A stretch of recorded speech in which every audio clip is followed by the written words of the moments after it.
প্রত্যেকবার যখনই আমি ফ্লাই করি একটা ডিফারেন্ট মোটিভেশন আমার মধ্যে কাজ করে। সেটা আমার নার্ভ ব্রেকিংয়ের কোনো একটা জায়গাতে গিয়ে হয়তো হিট করে, যেটার জন্য আমি সামহাউ অনেক বেশি চার্মিং ফিল করি যে আজকে আমার ফ্লাইট আছে বা ফ্লাইট করছে। আমি কিছুটা বাচ্চাদের মতো, অনেক সময় যারা সাইকেল চালানো শিখে তখন দেখা যাচ্ছে যে সবাইকে ডেকে নিয়ে এসে বসিয়ে রেখে দেখায় যে আচ্ছা আমি সাইকেল চালানো শিখেছি, আপনারা দেখেন। অনেকটা সেরকম আর কি। চলুন আজকের কার্যক্রম শুরু করছি এখান থেকে।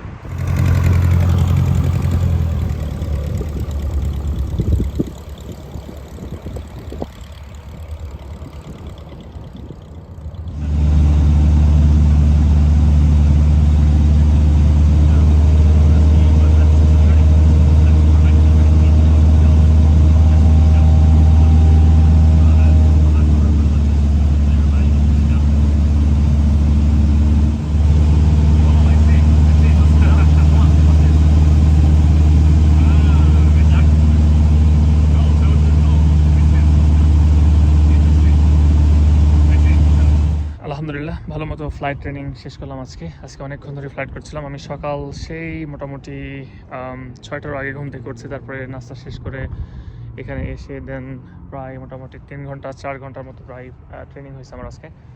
সো ট্রেনিং এখন শেষ করে বাসার দিকে যাচ্ছি, কারণ অনেক বেশি টায়ার্ড, সারাদিন কিছু খাই নাই, একদম চোখ মুখ শুকিয়ে গেছে, প্লাস ক্ষুধাও লাগছে অনেক বেশি। দেখি হয়তো বা মাঝখানে কোথাও গিয়ে একটা ব্রেক নিয়ে সামান্য কিছু খেয়ে তারপরে দিনটাকে শেষ করছি আজকের জন্য ইনশাল্লাহ। ভিডিওর শেষের অংশ আমি আসলে আমার গাড়িতে বসে করছি, কারণ আমি অনেক বেশি টায়ার্ড, বাইরে থাকতে পারছিলাম না। তাছাড়া একটু ঠান্ডাও বেশি এখন, কারণ যেহেতু টেম্পারেচার অনেকটা ফল করছে এই সময়, এই জন্য ঠান্ডা একটু বেশি, যার জন্য আমি এখন এই গাড়িতে বসে কিছুক্ষণ রেস্ট নিয়ে তারপরে ড্রাইভ শুরু করবো। এখান থেকে আমাকে মোটামুটি প্রায় 30 মিনিট ড্রাইভ করতে হবে বাসায় যাওয়ার জন্য। মাঝখানে হয়তো কোথাও একটা জায়গাতে ব্রেক নিয়ে খাওয়া দাওয়া করবো। আর আজকের জন্য দিনটা এখান থেকে শেষ করছি। আপনারা ভালো থাকবেন, সুস্থ থাকবেন। দেখা হচ্ছে পরবর্তী কোনো একটা ভিডিওতে, নতুন কোনো টপিক নিয়ে অথবা ফ্লাইটের কোনো একটা ভিডিও নিয়ে। আসসালামু আলাইকুম ওয়া রাহমাতুল্লাহি ওয়া বারাকাতুহু। পিস।